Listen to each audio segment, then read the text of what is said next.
A'udzu billahi minasyaitonir rajim. Bismillahirrahmanirrahim. Assalamualaikum warahmatullahi wabarakatuh.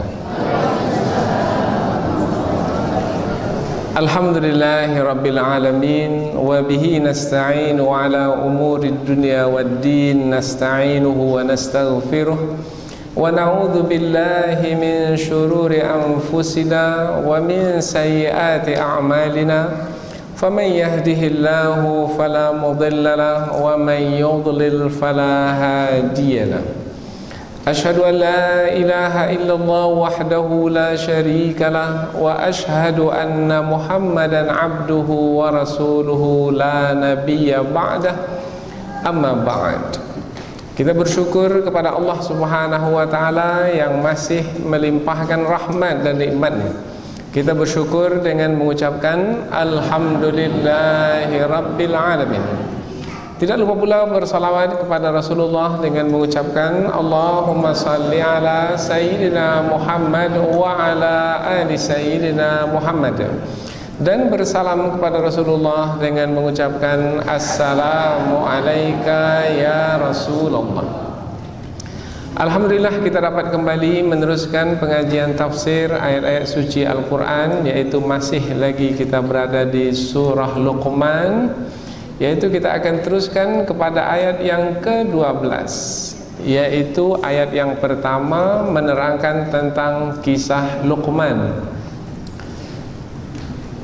Di dalam ayat yang ke-12 ini Allah Subhanahu wa taala menerangkan bahwasanya Luqman adalah seorang hamba Allah yang telah Allah istimewakan dengan hikmah. Allah memberikan kepadanya hikmah. Hikmah yaitu kebijaksanaan. Ia adalah pemberian yang sangat berharga.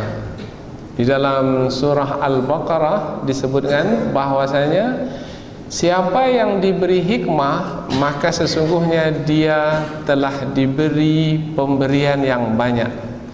Yu'til hikmata man yasha. Allah memberikan hikmah kepada siapa yang Dia kehendaki. Wa man yu'tal hikmah, barang siapa yang diberi hikmah, faqad utiya khairan katsira. Dia telah diberi kebaikan yang banyak. Wa ma yadhakkaru illa ulul albab. Dan tidaklah yang memahaminya melainkan orang yang memiliki pemahaman yang mendalam. Nah, di antara hamba Allah yang diberi hikmah oleh Allah Subhanahu wa taala adalah Luqman.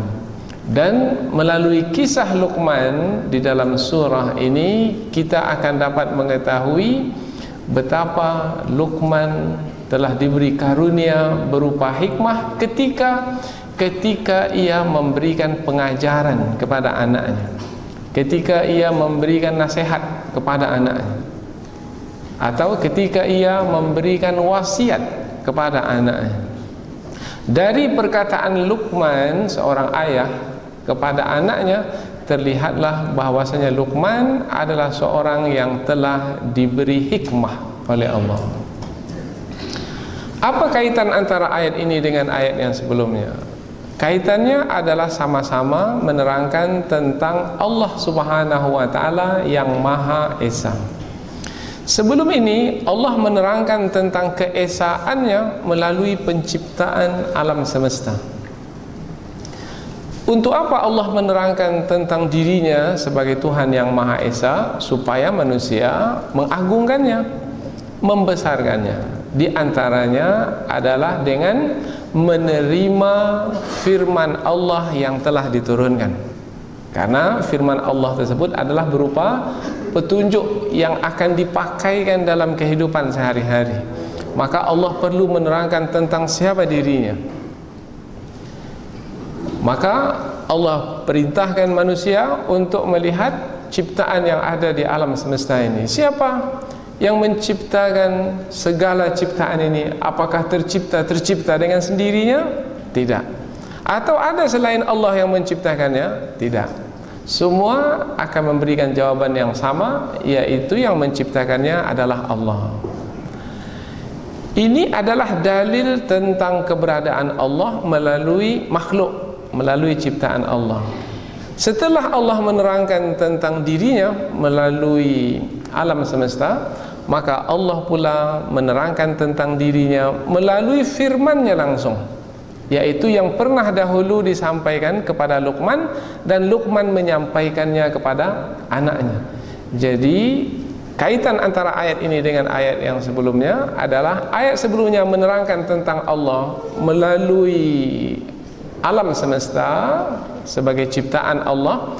Ayat ini pula menerangkan tentang Allah melalui firman Allah langsung, yaitu yang Allah anugerahkan kepada Luqman, sehingga dengan firman Allah itu Luqman dapat menasehati anaknya dengan tepat, dengan benar. Itulah yang kita sebut sebagai hikmah. Ada lagi ulama tafsir menerangkan tentang kaitan ayat ini dengan ayat yang sebelumnya, yaitu ayat yang sebelumnya menerangkan tentang orang yang tidak hikmah, orang yang tidak memiliki hikmah. Siapa dia?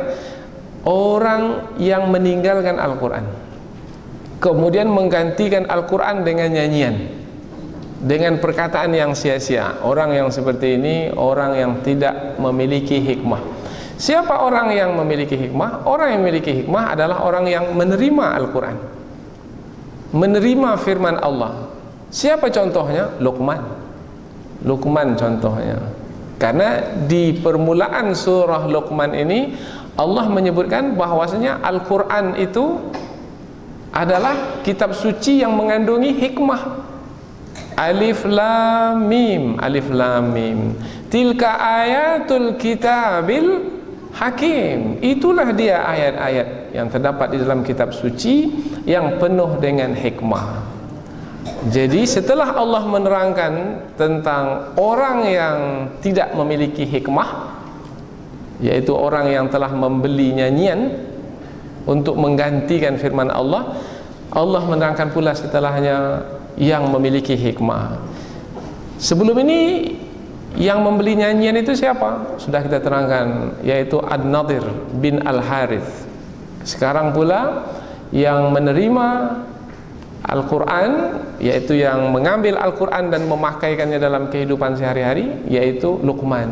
Jadi sebelum ini tentang An-Nadir, sekarang pula tentang Luqman. Inilah dia kaitan antara ayat ini dengan ayat yang sebelumnya. Allah berfirman, a'udzubillahi minasyaitonirrajim, bismillahirrahmanirrahim. Walaqad atayna Luqmanal hikmah anishkur lillah wa man yashkur fa innama yashkuru li nafsihi wa man kafara fa innallaha ghaniyyun hamid.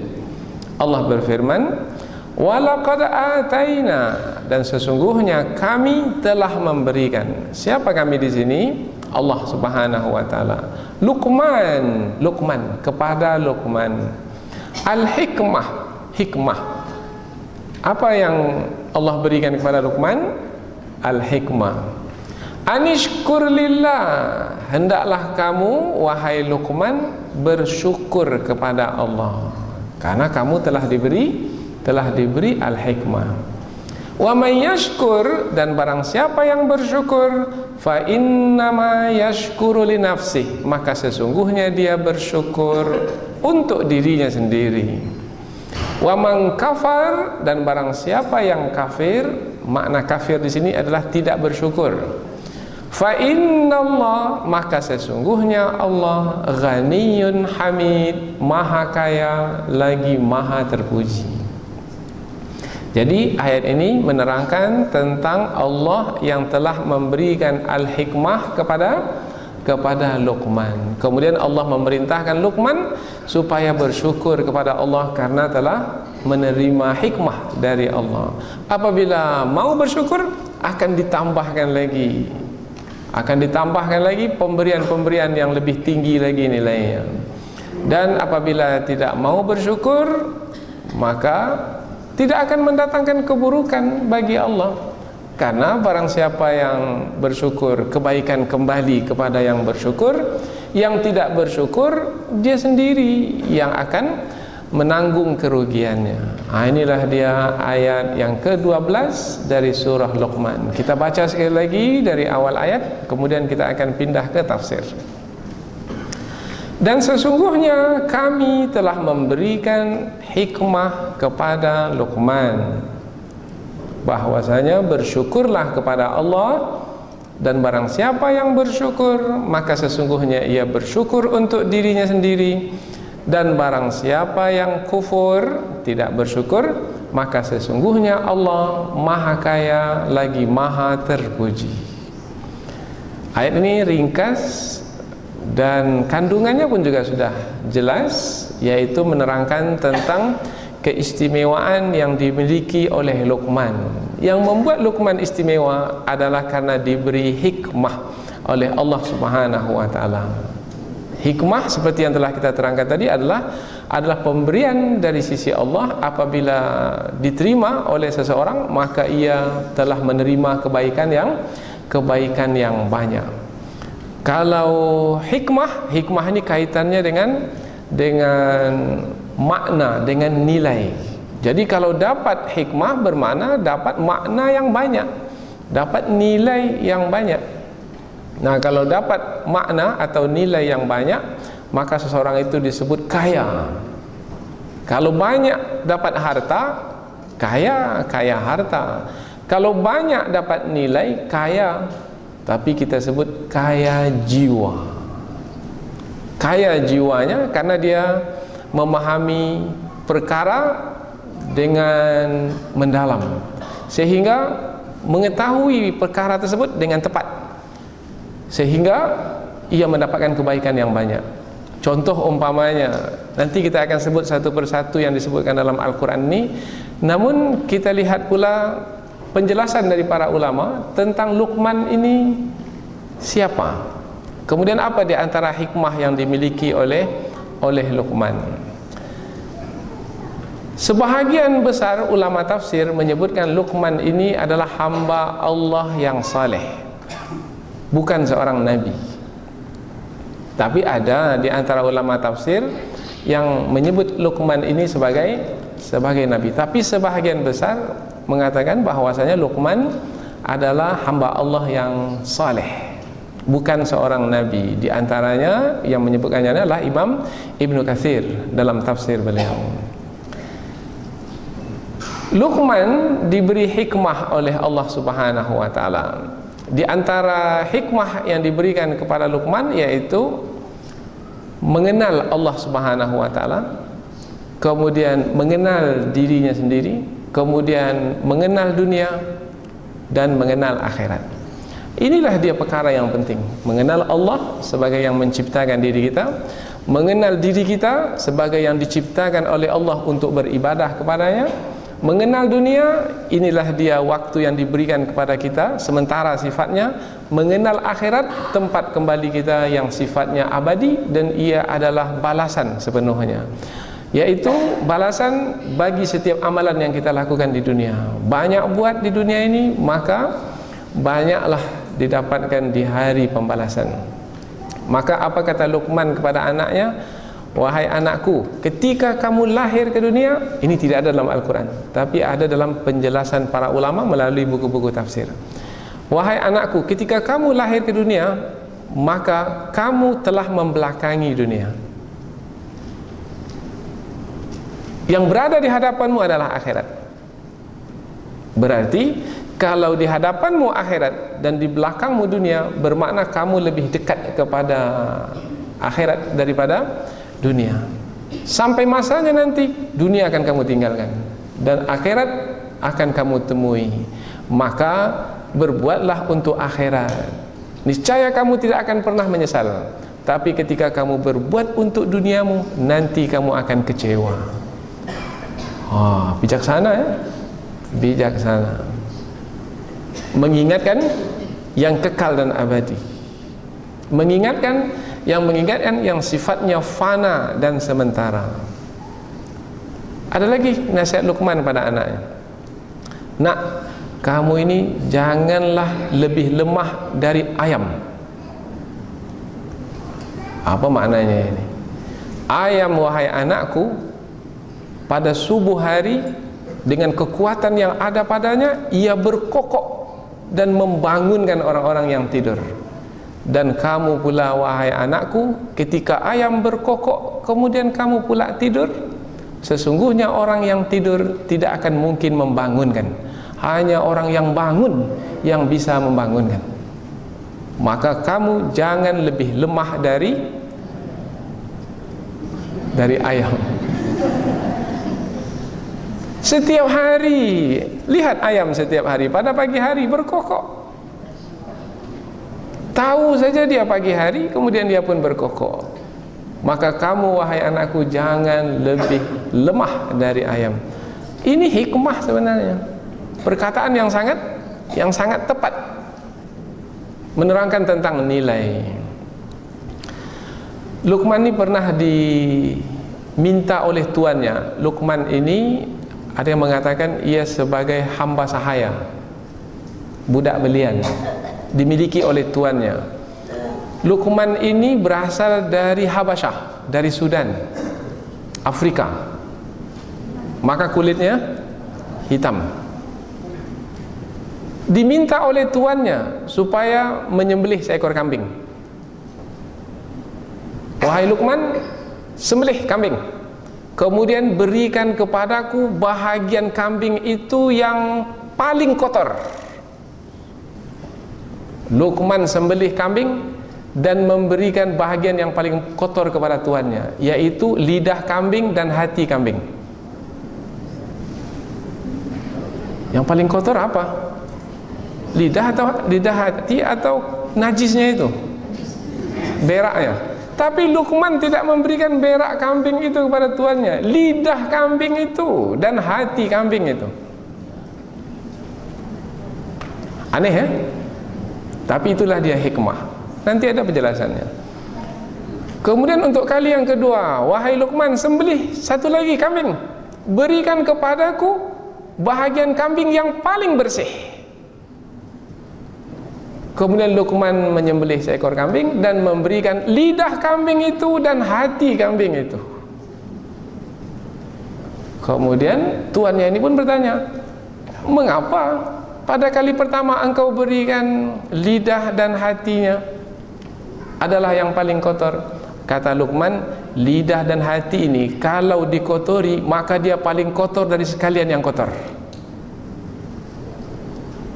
Kemudian pada sembelihan yang kedua, mengapa engkau berikan pula lidah dan hati pula? Untuk kali yang kedua, lidah dan hati ini apabila dibersihkan, dia paling bersih dari sekalian yang bersih. Dan ini menepati ayat Al-Quran, qad aflaha man zakkaha wa qad khaba man dassaha. Ini kaitannya dengan nilai. Kalau orang yang melihat secara zahir, mana yang paling kotor? Nah, kotorannya. Tetapi Luqman tidak melihat kepada yang zahir, yang nampak, tapi melihat kepada yang bernilai, berharga. Dan yang menentukan hidup manusia itu bukanlah lahiriah manusia.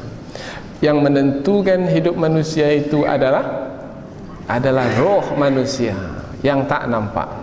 Siapa di antara kita ni yang paling bersih? Yang sudah mandi tadi? Belum tentu. Yang paling bersih adalah yang senantiasa memohon ampun kepada Allah dengan bersungguh-sungguh, kemudian ia diampuni, maka bersihlah ia. Meskipun badannya bersih tetapi bergelimang dengan dosa, maka dia adalah orang yang paling kotor. Itu kaitan dengan nilai manusia bukan pada badan manusia. Nilai manusia adalah pada kerohanian manusia. Inna akramakum indallahi atqakum. Orang yang paling mulia di sisi Allah di antara kamu adalah yang paling bertakwa. Ini Luqman. Perkataan-perkataan yang seperti ini disebut perkataan hikmah. Luqman telah mendapatkannya. Bagaimana dengan kita pula? Sudah mendapatkan kata-kata hikmah? Untuk mendapatkannya, tinggalkan selain Al-Quran. Dapatkan kata-kata hikmah dari Al-Quran, karena Al-Quran itu kandungannya adalah hikmah. Yasin wal Qur'anil Hakim. Yasin, Quran yang sifatnya adalah penuh hikmah. Ini sebahagian cerita tentang Luqman. Di permulaan ayat Allah menggunakan perkataan wa laqad ataina Luqmanal hikmah. Wa dan bermakna ayat ini lanjutan ayat yang sebelumnya. Melanjutkan apa? Melanjutkan kisah. Sebelum ini ada kisah orang yang meninggalkan Al-Quran. Sekarang pula kisah orang yang menerima kitab suci. Karena ada yang mengatakan Luqman ini adalah yang hidup pada masa Nabi Daud alaihi salam. Ada pula yang mengatakan Luqman ini hidup di antara Nabi Isa dan Nabi Muhammad sallallahu alaihi wasallam. Bermakna Luqman ini bukan hidup pada masa Rasulullah, tidak. Maka kitab suci apabila kita menyebutnya dan mengaitkannya dengan Luqman, bermakna kitab suci yang dimasukkan adalah firman-firman Allah Subhanahu wa taala. Kalau dahulu pada masa Nabi Daud, firman Allah itu adalah kitab suci Taurat, kitab suci Zabur. Dan pada masa Nabi Isa alaihissalam, kitab suci itu ada 3 sekali: Taurat, Zabur, dan Injil. Jadi waw di sini waw ataf, atful kisah alal kisah, yaitu mengataf kisah yang sebelumnya dengan kisah yang sesudahnya. Walaqad ataina Luqmanal hikmah, dan sesungguhnya kami telah memberikan kepada Luqman al-hikmah. Jadi hikmah itu dari siapa? Dari Allah.